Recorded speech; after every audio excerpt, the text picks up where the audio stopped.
It was back in year 10 in secondary school, which is high school in American terms, where I wasn't really the person I am now. I wasn't as bulked up in terms of the gym. I wasn't as good in terms of mental health. I just felt insecure, small, and sort of like constantly prey instead of predator, if you get what I mean. I hanged out with toxic friends. I wouldn't even call them friends, to be honest. It was just a group that I kind of hung outside of just to be attached. So obviously, if you've ever had mental health problems before, you'll know that it feels bad to just be on your own and not attached to a single tribe, I guess you could say. This is probably some like primal, like predecessor thing in our brain that's like, oh, if you don't have a tribe, you're gonna be like prey. So I just kind of had to find a group of people to attach to, and with that group, I just sort of had some small talk every now and then. But there were days and days where I would literally just not say a single word throughout the day. No teachers would speak to me. I wouldn't even raise my hand up. I wouldn't even go over to ask anything. I'm telling you this, genuinely, I would go through a day, multiple days, without saying a single word, with a mask on, especially with COVID times. When it was time to take off the mask, no one really wore masks anymore. Like 99% of the school didn't wear masks anymore. From what I noticed, me and some other decrepit and, like, I guess you could say down bad kids, which are like skinny, they kind of weird, they're kind of like socially excluded from the whole of school and the school community, but they're like super intelligent. And I was becoming one of those because I wore the mask not for protection, but instead to hide my face, to have a sense of security, whereas everyone else took off their mask. It was on this specific day where Andrew Tate came along. It was around the times of where I was getting into dopamine detox, monk mode, and watching influencers like Alex Hormozy, Alex Becker, Hamza, Iman Gaji, all of these people, right? And I remember specifically one of the people in the group were scrolling on TikTok, or perhaps it was YouTube Shorts, and he stumbled onto, I believe, a Tate video, because I literally heard Tate like shouting. The way he talks is basically shouting. And obviously the whole group just crowded around his one singular phone, and then like they all laughed, and then it dispersed again. And then this guy who was watching the Tate short, he was actually one of the nicer friends in the group. And then after the group dissipated, he came over to me and he showed me the TikTok. And it was Tate speaking in his very, very outrageous ways, at that time anyways, of how he wouldn't give CPR and like the breath of air to a fat man who's like having a heart attack, but instead to a hot chick. And so that is when I found Tate. Now fast forward a few months, or I guess you could say 2 months, I was gaining a little bit better of a mental health. Actually, let's just call it 4 or 5 months. I was gaining a better mental health. I was bulking up in the gym. I went from literally like 50 something to 65 kg, which was tremendous. I believe that was the help of my growth spurt and me literally stuffing my face every single day. I was walking back home.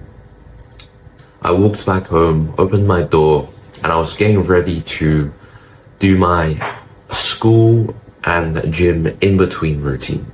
So this is the routine of where I'm getting my like pre-workout in and my pre-workout meal in, where I'm just getting ready for the gym and watching some motivational gym bro videos to get me hyped up for the gym. I remember coming home, making my meal, like I was making like fried rice and just basically home cooked meals or refrying food from the other day. And as I sat down to watch my gym bro hyped up video, I stumbled across PBD's podcast of Andrew Tate. Now this podcast was Andrew Tate at the front with a little cigar in his mouth. And I thought that looked pretty badass, so why not? Let's click on it. And through watching probably half an hour or so of this podcast, I thought that all of the advice that he gave was a little bit too general. It didn't feel like the specific advice, the biohacking, the advanced stuff. I've already heard all of the things he said. Oh, go gym, eat meat, carnivore diet. I've already heard all of these things from the influencers I was taking at the time. And so I just kind of disregarded him. And I kind of like just didn't watch him for a very long time after that, because I thought he was a little bit too general. Maybe he got famous by attaching the general self-improvement that like everyone knows about to outrageous things that he was saying on TikTok. But it was one day, fast forward a few more months, where I've already skimmed through some of his content, watching some Tate Confidential, and just a lot happened between those months of me getting to know more about Tate and reading more about him, and just casually even falling into some rabbit holes of watching his TikToks. But it was one specific day when I finally read the book, The Way of the Superior Man. Now this was pretty recent, so I have The Way of Superior Man right there, but it's kind of acting as a light holder with a few other books right now, so I can't show you it. But there is a chapter in The Way of the Superior Man which explains feminine and masculine polarity. Now, how this relates to Andrew Tate is, I stumbled across another podcast which was Fresh and Fit. Now this was him and a bunch of like Miami girls around, and I watched it fully, and I was like I kind of had mixed feelings, but then I had this like sort of productive feeling alongside it. And how this relates to The Way of the Superior Man is feminine and masculine polarities. What he said in the podcast of men and women are equal, but they are good at different things.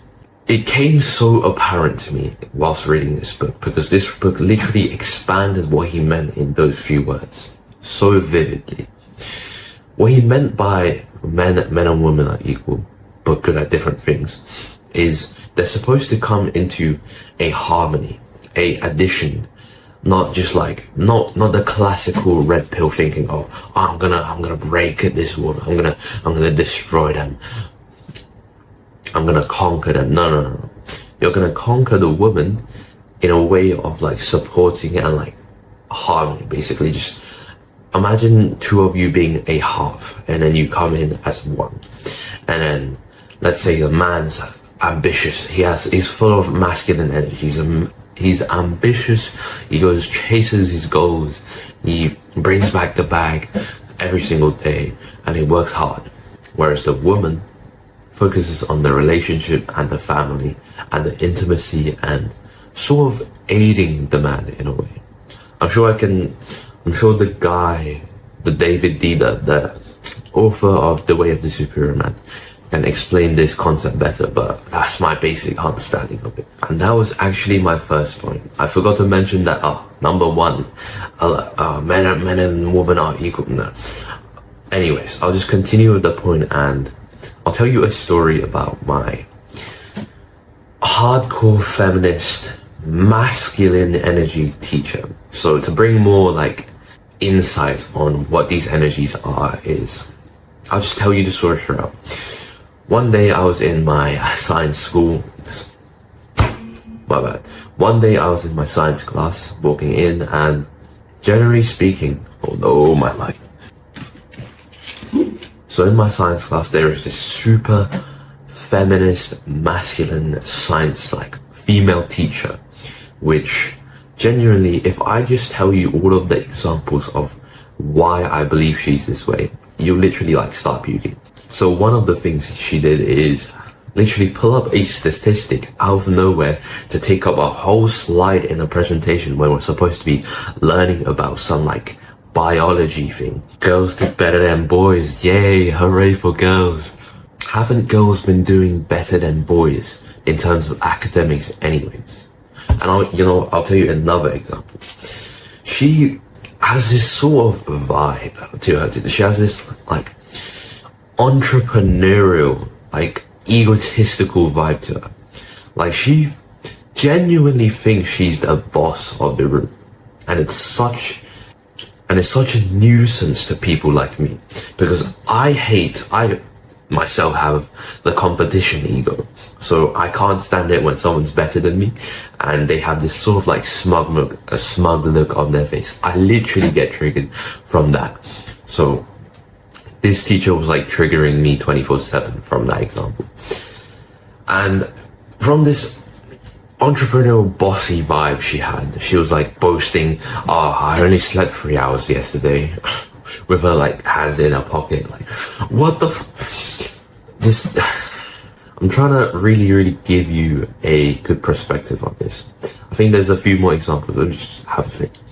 There was also this one time where I came into the classroom and the seats have changed. And I have a neck problem. I genuinely have a neck problem, which I have to see the chiropractor for. And I was sitting like this, but the screen was that way. So that meant that for the whole time of the lesson, my head would have to be like turned like that. And I couldn't really reposition my seat because it just didn't feel right.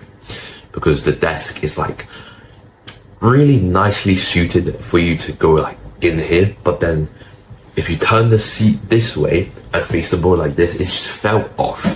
So I asked her to change seats by going to the front of the room or asking her straight away. Guess what she did? She aired me. What type of teacher is this? Now, I can accept that maybe she has a masculine energy and there's nothing wrong with that. There's probably nothing wrong with that, because if she's a sovereign individual, she can have whatever energy she has. But this was the general like point of which I got turned like aggressive. Basically, she came back and then I asked her the same question again. She aired me again, and then she came back again and I asked her again, and then she finally let me change seats for one lesson.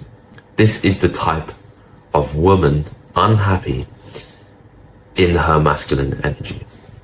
A lot of the times, I know, once again, there's nothing wrong with a woman having loads of masculine energy, more than a feminine energy, but genuinely, this is biological, so this isn't like any argument to be had with some like blue-haired feminist. This is factual. When a woman, inherently, biologically, a woman is in her masculine energy unwantedly, so perhaps from having a boss or like being forced into the workplace, or just modern feminism in general, which is actually emasculating females who are meant to have a nice feminine energy, which they are literally in their most happy. If you think about feminine for females, male for masculine, if this is common sense, right? If you just think about it, if a female has more masculine energy than feminine energy, she will be less happy. She will be less whole because she inherently is female. I hope that makes sense. Number two. The second point is his email list isn't as I will give you a free advice as you think. So obviously, if you've been a long fan of Andrew Tate, you will have watched his videos of, I guess you could say, him being on podcasts, and then he shouts out his email list. I will give you free advice if you just sign up for my email list. And then like the host literally asks him, what is one advice that you would give to your viewer? And he says, sign up to my email list. His email list isn't as innocent as you think, bro. If you've ever read the book called .com Secrets, his email list, from what you've noticed if you subscribed it for a long time, is that he will casually shout out and provide some urgency towards his businesses. So like Hustlers University, the War Room.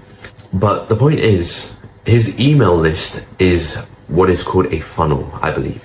If you ever read the book .com Secrets, which is also acting as my light holder right there, you'll know that his email list is simply a equation of like $1 equals one email person signed up. So this is like the equation given by the book of .com Secrets. So Andrew Tate has done his best on trying to get as many emails as possible, and he's done a very, very good job of that. And so all of us have gone into his funnel of him like telling you stories, motivational stories, like maybe 70% of the time. It's just inspirational stories and motivation and like, why aren't you doing this? Take action now. And then the other 30% is him casually shilling you and sharing you his products. And oftentimes you'll find in an email, he is like, it's basically just a sales letter. So he provides urgency, he sells the dream of it, he sells the results of what you're going to get by buying this product. And then he links it at the bottom, join now. And it's closing in 3 days.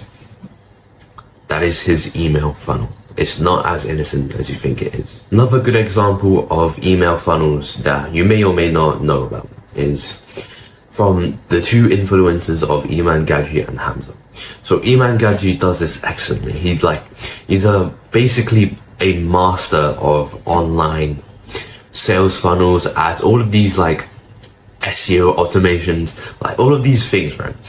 And he does this in a very, very brilliant way. I think it's called what is it called in the book? It's either called the soap opera funnels or the daily Sennheiser emails. So how Iman Gaji does this is through the way of soap opera. Soap opera funnels is a series of good stories, funnels that will build up to a final sales page. So let's say for day 1 you're building up the story, and then for day 2 you're building up the story, for day 3 you're building up the story, day 4 you hit it with them. You hit the link, you put the link down, and you provide urgency. Now I could actually explain this in more detail if I literally just like recap the book before recording this part, but I think that goes for a basic explanation.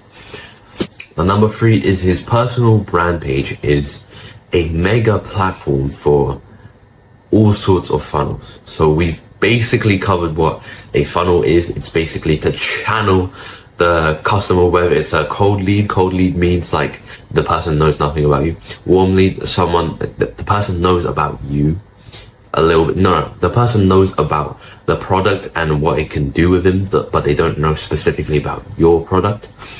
Number 3 is specifically knowing about your product instead of everyone else's, like the same product. Basically, if you're selling a coaching service, they know about coaching and its benefits and anything, and that's a warm lead. And then the hot lead is they know specifically about yours and they want to buy yours. So you channel all of these temperature like leads down into a funnel, and then it's like basically a elitist type of funnel. Do you want this? No, and then like 50 customers leave, and then they drip all the way down to the bottom, and then those are your true buyers and your true fans.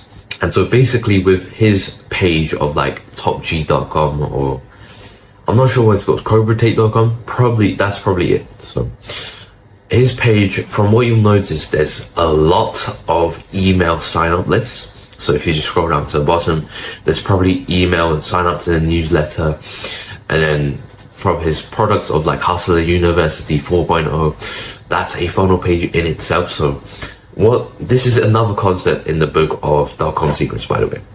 I believe it's called like a mega funnel page. I'm probably saying that wrong, or maybe I have a completely different like term, but generally speaking, it's a whole entire landing page that stores other landing pages and funnels. And this is like a giant a massive funnel for people who are curious about your business, I'm pretty sure, or curious about you. Number 4 is he brought to light a new form of marketing.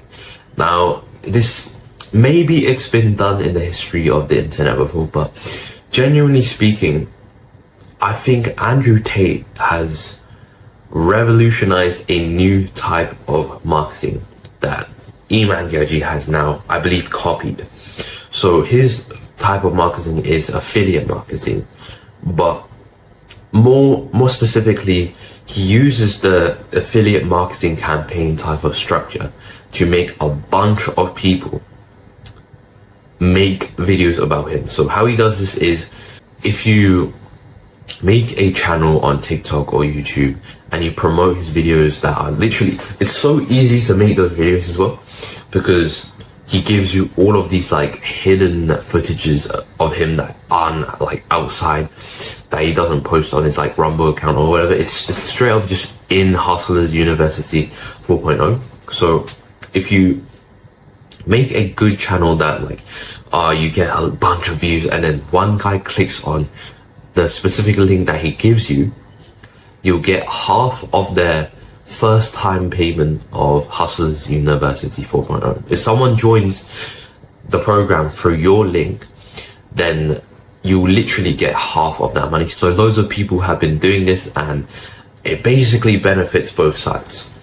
And then it benefits Tate, and it gets so much more customers, and it gives them basically free marketing and free like viewership in front of people's eyes. And so with this clever affiliate marketing strategy, which leads to more marketing and more exposure in front of like everyone's eyes for free, basically made him probably the most famous man on the planet at one point. Number 5 is you should read books. Ignore his advice on that. Now he has this common advice of books are motivation only. Books are a waste of time, and he's much more of a doer. He does more than read. But if you think about it, this is from my humble personal experience. If you think about it, from the .com secrets and the way of the superior man, I've learned more about Tate and what he actually is, and what he actually like deep down is doing, instead of just sign up to the email list and then I'll give you free advice. From reading those 2 books, I've understood what he is doing and what his strategy to money is. So yes, I genuinely think you should read books. It is because he's speaking from probably his perspective of, perhaps he has like insane war room members who are specializing in marketing, and I've read all of the books on .com secrets. Perhaps he has that, and perhaps when he talks to those friends in the war room, that's where he gets his knowledge of maybe like affiliate marketing, of his like insane Tate strategy. Maybe that's where he gets that information from, and that's how he can do the action of it, instead of like sitting down and spending time reading. You have to understand the difference of us right now and Tate.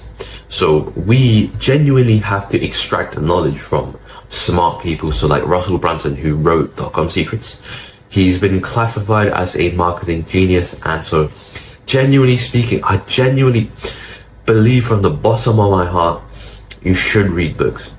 And I do as well. I've got a bunch of books that I'm reading currently. And just to go on a little side tangent here, I'll give you some advice on like how to read books more easily. And like, if you've ever been a hater of reading, I genuinely, from like my childhood to like early teens, I was a hater of reading. And so one brilliant tip for reading, if you hate reading, is to actually treat books as a sort of blog post. So this is some excellent advice that I got from Hamza, but the way I actually got it is, I'll just tell you that as the second type of advice. The first advice would be from Hamza directly. He says to treat your reading as sort of a blog post. Use your curiosity and embrace it. So let's say you have a stack of books for you to read. It's on, let's say one book is on cold showers, one is on sleep, one is on motivation and like dedication, so like maybe David Goggins, and then one's the Holy Bible. Follow your curiosity on what you want to read. That way it will be sort of like channeling your motivation to the right book. So let's say today you are very, very interested in marketing, online internet marketing. You go ahead and read .com Secrets, and you read it for like one page, and then tomorrow you're kind of wanting to read the Holy Bible. You're maybe interested in how God made the earth, and then go read the Bible. Be okay with dropping a book. If you're just reading halfway through and then it gets kind of boring, you're kind of like, oh. Be okay with dropping that. And then that way you'll find that reading's more fun. Because honestly, the way schools taught you this is to read from beginning to end without skipping any way through. So generally speaking, when you have a new book, you don't have to finish it, because that will actually harm you more than it will actually add to your knowledge. So you have to choose whether or not you want to either like preserve this love of reading and add to it by literally following your curiosity, or you can choose to blast through a book and just like read mundane words.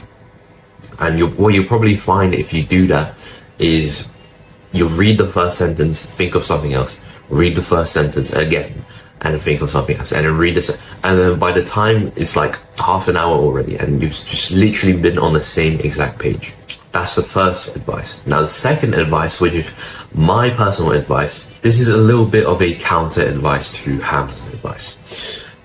I genuinely think you can re-inspire that curiosity and that love for a topic. Let's say you read marketing yesterday and today you want to read about socials. You can genuinely reinforce and re-enlight that curiosity for marketing if you just blast through like 2 pages.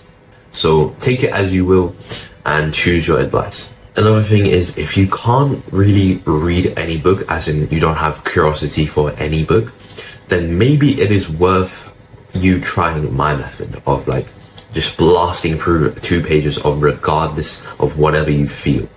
So I'll give you an example of how I actually did this.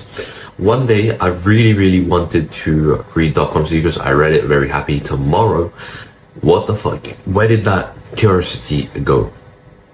I no longer want to read it. There's a whole like invisible wall. If you ever felt this, if you've ever felt that little like resistance in your brain, then that is like literally what I was feeling. This giant wall that I had to like punch through.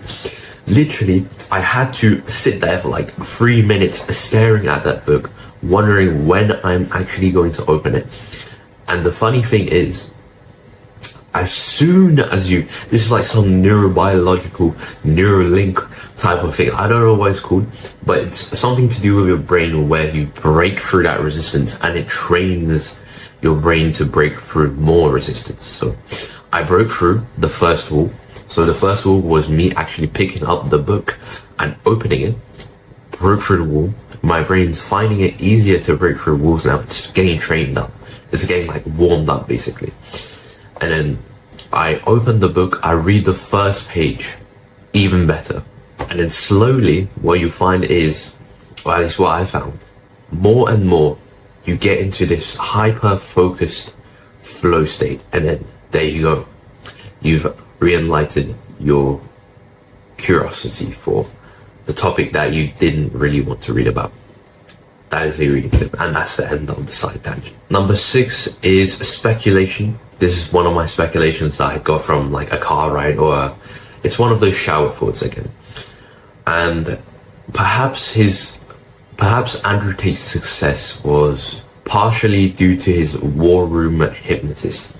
So if you've ever divulged deep into Andrew Tate's war room, then you'll know that he has this literal wizard looking guy with like a massive beard. And if you've seen the trailer of like Warren, you'll see that he's like doing some magic, literally like edited movie magic, unless it's real.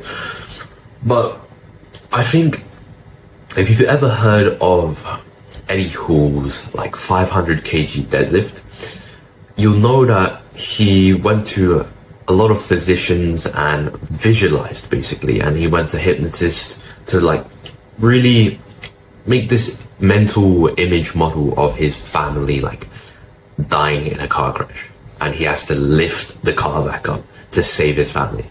So that's just like one of these like, examples. I don't think that was the actual visualization that he went through, but essentially perhaps this hypnotist has helped Andrew Tate with his success. His like insane ability to counter like Piers Morgan's literal like knives every second in the interview. So perhaps this hypnotist has given Andrew Tate some like mental exercises that helped him to his success. Number 7 is a actionable step and also the final step. So throughout this whole like video, I didn't just want to give you information. So throughout this whole thing, it was actually just information. You didn't really get to do anything. You don't get to like implement anything, but you've learned something, hopefully. So I wanted to leave you with an actionable, practical step that you can implement so that you can actually get some use out of this video. Maybe this video, I don't know how long this video will be, maybe like 30 minutes, but so that you can actually find value in this video and find that it's not a waste of your time. So the actionable step is read.com secrets plus Way of the Superior Man.